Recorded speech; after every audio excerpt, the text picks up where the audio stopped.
So we looked at exponential and logarithmic functions and how to prove and calculate their derivatives.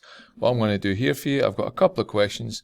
I want you to read the questions, pause the video, have a crack at them, and then come back and check your answer against the ones I'm going to present here. So here you go. 4 questions for you there. I want you to find the derivatives of each of the functions below. And one key clue I'm going to give you for each of them is look at the form that they're written in and think about other rules of derivatives that we've done. Pause the video and have a crack. So the first one was f of x equals x e to the x. Now this question here, if I split this here and I name the x on this side as u and this is v, what I essentially have is something I can write as u times v, where both of these are functions. So in order to do that, if I want to do f dashed of x, I can use the product rule. So I can do u dashed v plus v dashed u. So if I let u equal the x, I can say that u dashed is equal to 1. If I let the v equal e to the x, I can then say that v dashed is equal to e to the x.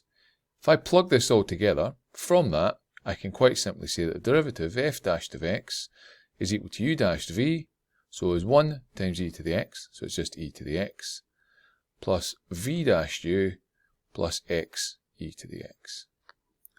Take out e to the x, a common factor, and I can write it as 1 plus x e to the x. There you go. Remember, you can combine rules together as well.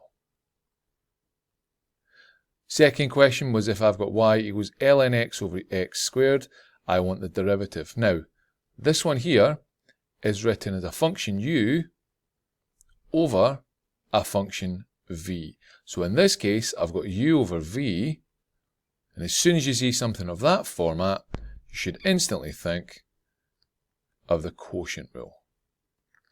So remember the quotient rule, if I want the derivative y dashed, that's equal to u dashed v, take away v dashed u, all over v squared.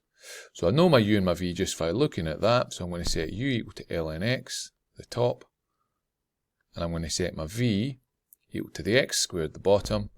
I'm going to calculate derivatives, so I'm going to calculate u dashed, that's ln x, so I know that's 1 over x, and I'm going to calculate my v dashed, which is 2x for that form there, and I can then calculate my derivative. So I can then say fine, so I know dy by dx is equal to u dashed v, so 1 over x times x squared, take away v dashed u, take away 2x times ln x, that's all over the v squared, all over x squared squared, so all over x to the power of 4.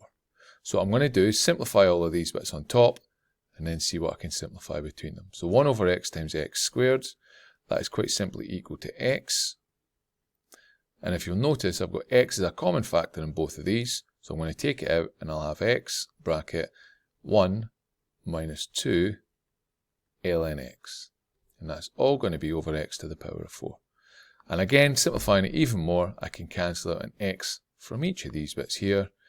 So I can then state that dy by dx quite simply equals 1 minus 2 ln x all over x cubed.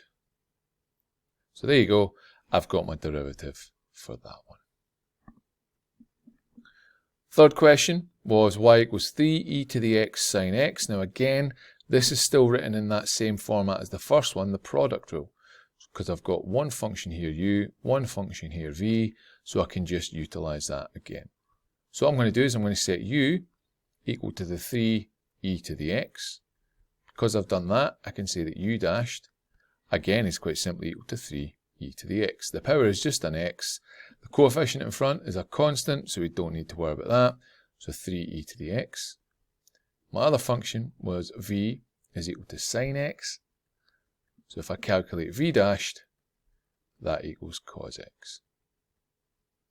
From that, I'm able to get my derivative dy by dx. So dy by dx is equal to u dash v plus v dash u.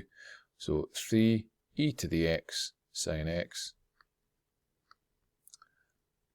plus 3 e to the x cos x.